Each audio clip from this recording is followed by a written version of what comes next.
cartoons cart. सास, माँ, बहू और बेटी। नहीं नहीं, ये कहानी इन सारे के सारे रिश्तों की नहीं, बल्कि दो रिश्तों में ही सभी रिश्तों के होने की है। अरे बहू, मेरे और तेरे ससुर जी की रोटी मत बनाना, मैं बना लूंगी, दिन तक ठंडी हो जाती है। बहू जो कि एक वर्किंग लेडी थी। नहीं नहीं माँ जी, मैं अच्छे से कपड़े में लपेट देती हूँ ना, आप क्यों मेहनत करेंगी, माइक्रोवेव में गर्म कर लेना। अरे नहीं बहू, मेहनत मत कर, वैसे भी ऑफिस में कम मेहनत होती है क्या, जा रहने दे।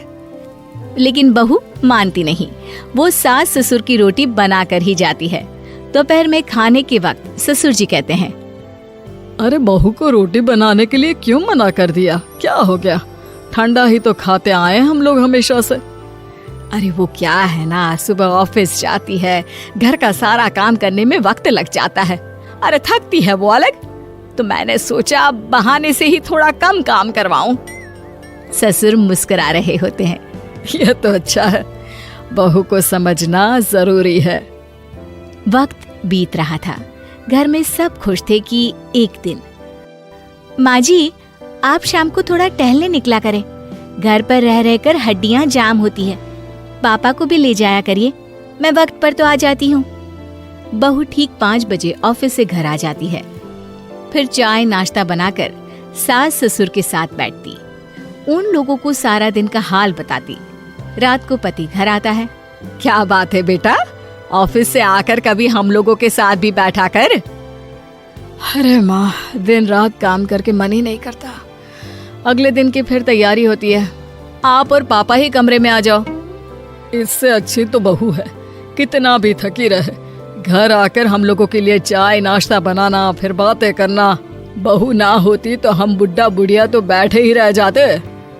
सास और ससुर अब बहू के कहने पर शाम की सैर पर निकलने लगते हैं। सास की कई सहेलियां बनती है तो ससुर को भी कुछ बुजुर्ग लोगों का ग्रुप मिल जाता है। कैसा रहा सहेलियों के साथ शाम का वक्त? हम लोगों ने तो भाई खूब योगा किया। अरे हम लोगों को गप्पों से फुर्सत ही नहीं होती। वैसे मिसेस मल्होत्रा आज बहू के बारे में कुछ बोल रही थी। तभी वहाँ ऑफिस से बहू आ जाती है जो जींस और टॉप में होती है। क्या बात है माँ, क्या कह रही थी आपकी सहेली आपकी बहू के लिए? सास इस बार बहू को कुछ अलग तरीके से देखती है और उल्टा सवाल ही दाग देती है। क्या कह रही थी वो हटा, ये बता, तेरे ऑफिस में तो मर्द भी काम करते होंगे ना? बहू जो अब तक मजाक कर रही थी वो सीरियस हो जाती है। मर्द होंगे नहीं माँ जी, मर्द ही ज्यादा है, हम 5 ही लड़कियां हैं ऑफिस में। अरे तो अच्छा लगता है क्या ऐसे कपड़े पहनती हो? कल से तुम ना साड़ी पहनकर ऑफिस जाना, और हाँ, शाम का नाश्ता थोड़ा जल्दी बनाया करो, नाश्ता बनाकर बाद में ही ऑफिस के कपड़े चेंज करने जाना। बहू को समझ में नहीं आता कि सास को हो क्या क्या है, लेकिन वो कुछ नहीं कहती, सीधे किचन में जाकर चाय नाश्ता बनाती है और सास ससुर को दे देती है। अगले रोज बहू ऑफिस के लिए तैयार होती है तो खूब सुंदर सी साड़ी पहनती है और ऑफिस के लिए निकलने से पहले सास और ससुर के पैर छूती है और निकल जाती है। क्या बात है, आज मेधा के ऑफिस में लग रहा है कोई फंक्शन है। अच्छा, पता नहीं, मुझे तो बताया नहीं, वैसे तो सारी बात करती रहती है। अरे देखा नहीं कैसे साड़ी पहनकर जा रही थी? अरे वो तो मैंने ही बोला है उसे। अरे अच्छा लगता है क्या रोज रोज ऐसे सूट या जींस में जाना? बहू हो, बहू बनकर रहो, और आप भी ना मेधा मेधा मत किया करिए, बहू बोला करिए, सर पर चढ़ जाएगी तो दिक्कत हो जाएगी। सास अब बहू को बहू जैसा रखने लगती है, हर बात पर रोका टोकी, हर बात पर ताने। क्या बात है, आजकल लेट आ रही है ऑफिस से? अरे चाय के लिए भी देर हो जाती है, हम लोग फिर पार्क में भी देर से पहुंचते हैं।